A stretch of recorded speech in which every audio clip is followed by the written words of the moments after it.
वंदे Bharat live news channel Shyam Sundar Sharma. आज हम बड़ा सराफा स्वर्ण रजत कला संस्थान के अध्यक्ष रमेश जी से इस चुनाव की चर्चाओं को लेकर वार्ता कर रहे हैं। रमेश जी, जो चुनाव चल रहा है उस पर आपकी प्रतिक्रिया रहेगी? ये जो चुनाव है और चुनाव की वार्ता मेरे सुनने में आ रही है, ये अनलीगल चुनाव है, क्योंकि हमने आम सभा को अनलीगल माना है। अगर आम सभा अध्यक्ष साथ में होता या लीगल होता तो मैं कहता चुनाव मैंने पहले भी कराया, हर समय चुनाव करा हर 2 साल। लेकिन मैं फिर बता रहा हूँ कि कोटा की धरती पर आज तक के रिकॉर्ड में इतना सस्ता रखरखाव 300 रुपये महीना कहीं भी नहीं होगा। दूसरी बात, जो चुनाव की आप चर्चा करते हो, चुनाव बाकायदा नियम अनुसार होना चाहिए, संविधान के तहत होना चाहिए, जिसमें अध्यक्ष नहीं, उसमें कोषाध्यक्ष नहीं, कोषाध्यक्ष की अनुशंसा लिखा हुआ आती है, उसमें बिना अनुशंसा लेटर पर वो चुनाव नहीं कर सकता। कि किसी प्रकार का कोई मुकदमा तो नहीं है, कोई बकाया तो नहीं है, किसी प्रकार का पागल तो नहीं है, दिवालियापन तो नहीं है, ये अनुशंसा उसके आती कोषाध्यक्ष की। लेकिन इन लोगों ने क्या करा, अपनी अनुशंसा बना ली, अपने मेंबर ले लिए और उसमें लिख दिए 50 रुपये के स्टाम्प पे ये लिख के दे दो। तो इसमें रमेश जी किए गए हैं तो उनको क्या आप मानते हैं? वो भी क्योंकि कानूनी प्रतिक्रियाओं से वो गुजरेंगे, इसको संविधान के नियम और उसके अनुसार इसको चुनाव प्रक्रिया को विस्तार दिया जाएगा।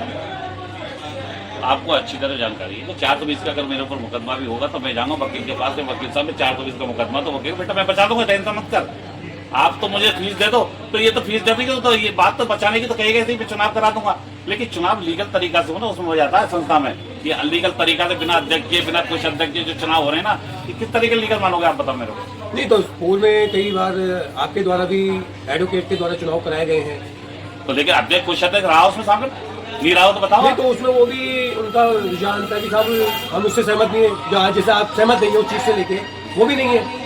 अगर आप एक सहमत नहीं है तो फिर मुझे हाई कोर्ट ने स्टे कैसे दे दिया? आपने पूर्व में भी कई पदाधिकारियों के फॉर्म निरस्त करवाए थे। निरस्त करवाए थे? उल्टी कुछ लोग चुनाव लड़ रहे थे, यो कह रहे थे मेरी दुकान नहीं है, 500 रुपए का स्टाम्प लिख के दिया है, जबकि दुकान उसी की है, दोनों दुकान लेके बैठा हुआ, वापस ले लिया वो 500 रुपए का स्टाम्प भी हमसे। तो ऐसा थोड़ी बेईमानी चलती है, तो रख रखा देना पड़ता है। नाम ही वापस ले लिया, फॉर्म ही वापस ले लिया जमा कराने के बाद, क्यों लिए डर के मारे? चुनाव लड़ आपने निरस्त करवाए, बताया जैसे बुलेट जी उनके भी निरस्त हुआ था फॉर्म।